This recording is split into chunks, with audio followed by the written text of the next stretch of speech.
I wanted to speak today about a character called Jeffrey Lebowski. But in the film that I'm going to talk about a little bit at the beginning, they call him the Dude. And this film is called The Big Lebowski.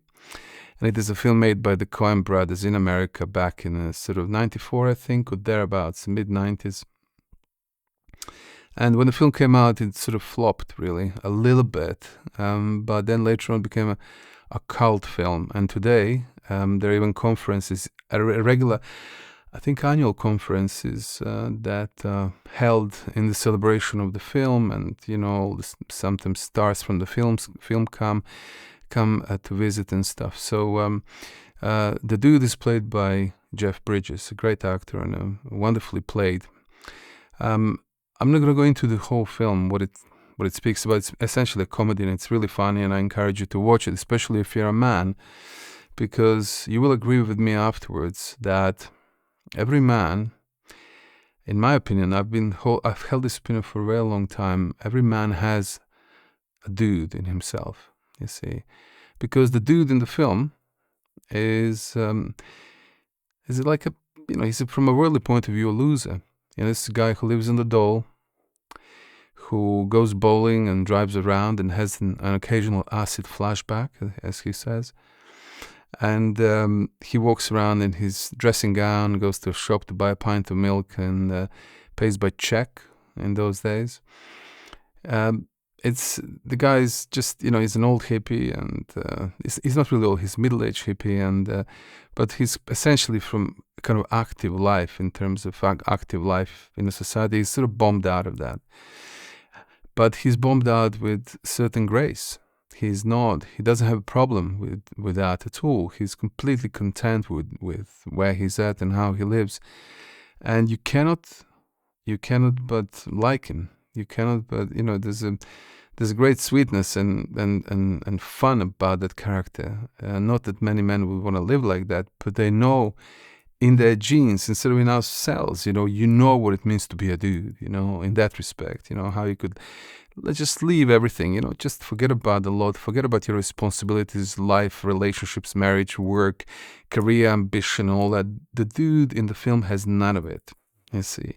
He's got a couple of mates, and all they do, they go bowling and still manage to get themselves involved in the most magnificent mess, which is what makes the film very funny, apart from some fantastic lines and quotes. So, but why I wanted to start with the Dude is because you see, on the scale of success in a man's life, I'm talking here about men, from 1 to 10, 10 being super successful man who's done great in life, got a great career, marriage, whatever, family, to 1, basically the Dude, if you wanted to, or thereabouts. That's kind of where we fit, essentially. But also, what's important to remember is that man, deep down, has got a 0 in him as well, you see. And this is one of the ways that we differ from women. Women haven't got that 0 in their system. And you will notice that and I've noticed this phenomena for many years, and I was thinking, why is that? I understand kind of on a basic level why that is. But it's almost like I need kind of a deeper answer, mythical answer maybe, or something, because I noticed that with us men, I've had 1 or 2 phases where I was kind of down to 1 or 0, when I just kind of gave up on life. Okay, for me, it was part of spiritual work on myself and spiritual search. And, in that point, at some point you get skinned of certain parts of your old conditioning, and you have to surrender your old life. And in spiritual religious terms, I understand that place, and I respect it, and I appreciate that it's there, and I appreciate that it's built into man's sort of inner world. We know that place. We don't want to go there. We're kind of but it's in there. We know it. We cannot really avoid the fact that we know it. And the Dude depicts that, because the Dude, you could say that he's gone down to to 0. Not quite, but almost there. So, but a woman will never do that.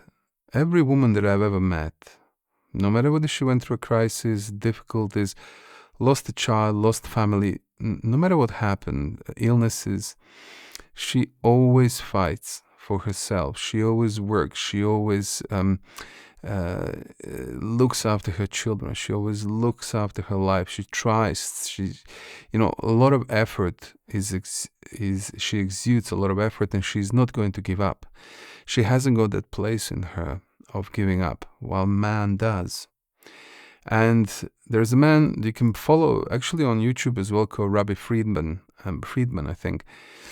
And he spoke about the teachings of the Jews that speak about, well, the differences, of course, in which men and women are made.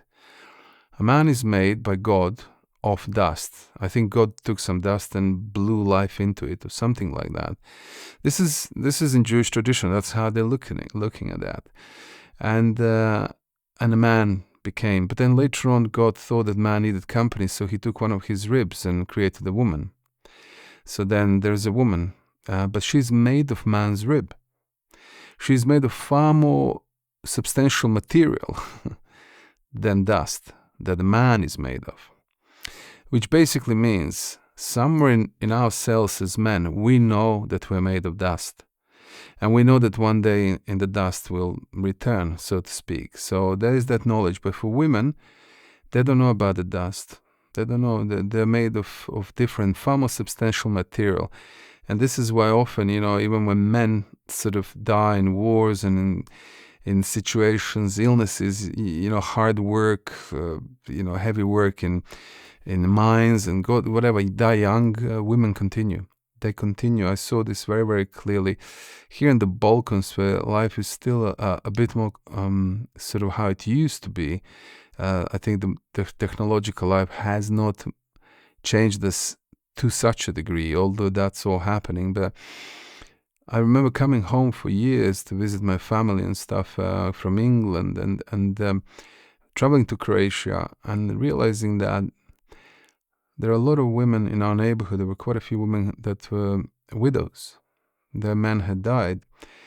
And they continued, and they would meet every day, and they would have coffee, and life would have meaning. So they never lost that meaning. They never lost the will to live. They were powerful in their own way, and they supported each other and looked out for each other.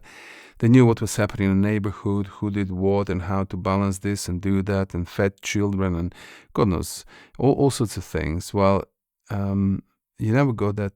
You don't really get it like that with men. Men can go to zero and then give up on life. And the dude, to a degree, he was close to that. But he quite enjoyed that place, so he never gave up on life. But it's very important I think, for us men to remember that. Because sometimes in life, you get thrown on the floor, you get sort of broken, things happen to you. And men, we know, have that in them to even commit suicide, feeling that everything is lost.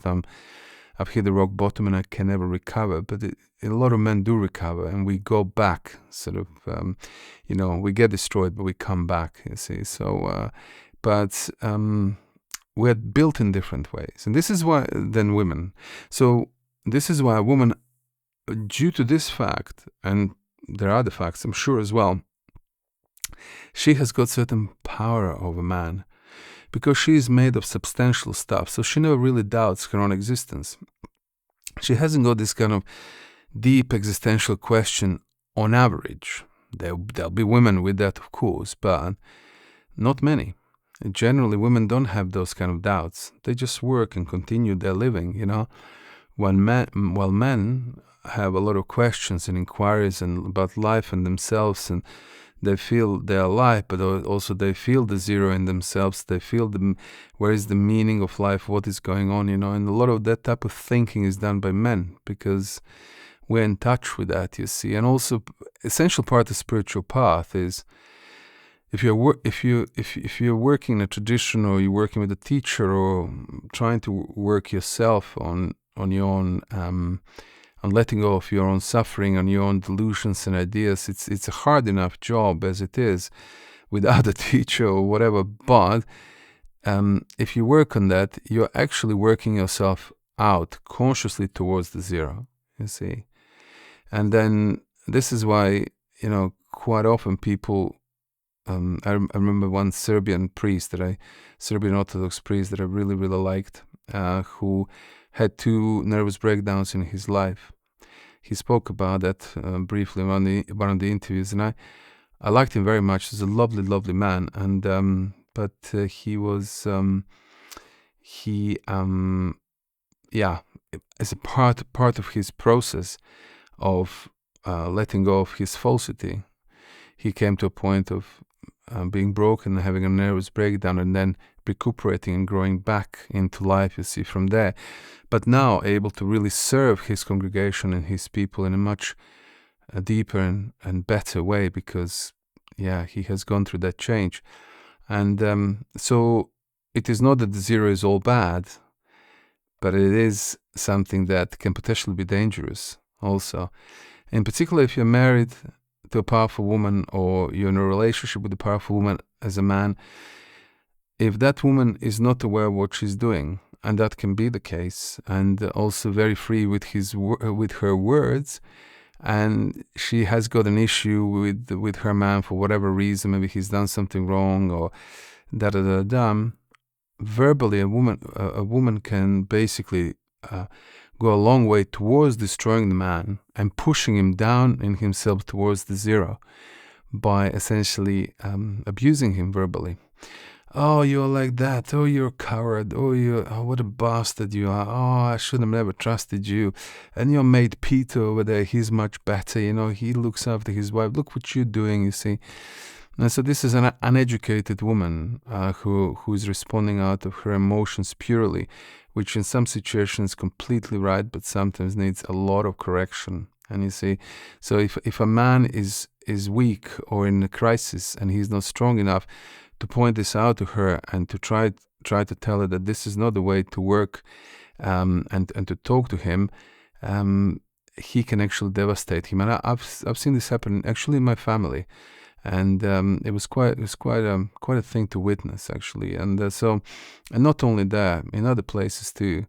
So if you're a woman, understand that man primarily needs respect and power. Life is hard enough. It can sometimes disempower a man. It can throw him again off his throne or chair on the floor and make him struggle and stuff.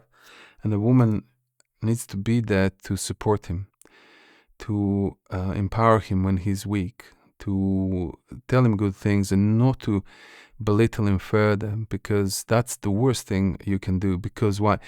Because he trusts you and he loves you, and so then your words would go into him beyond the power of his logical reasoning. He might logically say, oh, she doesn't mean that, she's just lost.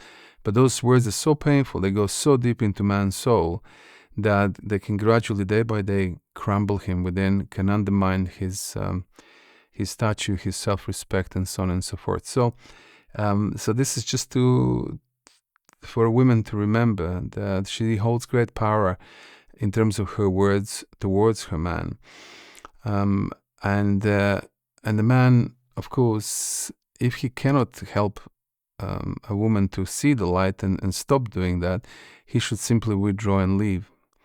Because otherwise he's condemned to slow, quiet life of abuse and death, if you want to. I'm talking here sort of spiritual, emotional death. I mean, it's a very, very serious situation. And it all stems, in my view, from a number of things, but one of them is a man is made of dust and he knows the zero. A woman is made of man's rib and she doesn't know zero. Two very different worlds, you see. A woman looks for love. Only for love. A good woman, an intelligent woman that's not damaged, looks for love. Man looks for respect and power. And so that's basically how we operate. So anyway, I just wanted to outline this particular a bit of teachings of Rabbi Friedman, and the teachings that have explained to me things that I've observed in my reality, in my everyday life for many years, and always wondered about that. But I thought that these teachings of zero and no zero for women and zero for men make a lot of sense. So I hope this will help you, this understanding will help you going forward in your life. All the very best until the next time. Goodbye.